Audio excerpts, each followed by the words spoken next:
Dlong tħares madwara mill-ewwel tilma qatt ta' kartolini li rċeviet minant il-qraba għal eluq il-106 sena. Marija Farrugia għaltinna li qed tħossha mhux ħażin għal grazzja talla meta staqsejniha kif qiegħed iħossha bit-tbissima fuq fomma u bajnejha ileqqu. Mhux ħażin. Għalli kont.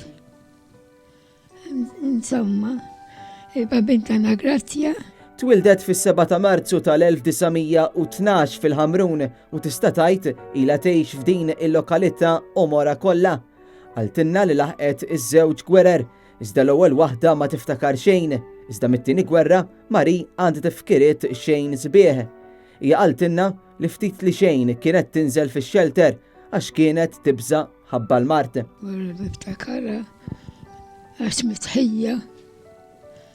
Tifhem. Aħna ma konniex ninżlu. Ila għaliex ma kontux tinżlu?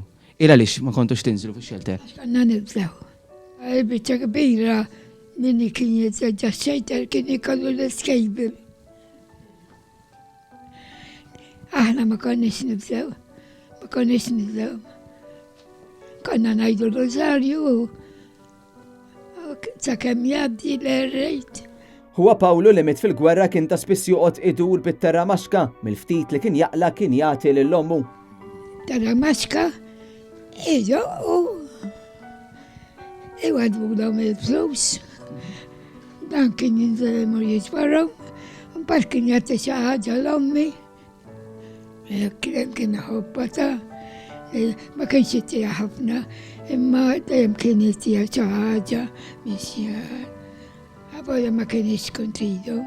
F'dan iż-żmien tar-randan hija rakkontatilna kif qabel kienu jsumu u aħna staqsejniha wkoll jekk hi ma ssumx illum il-ġurnata. X'kontu tieklu qabel?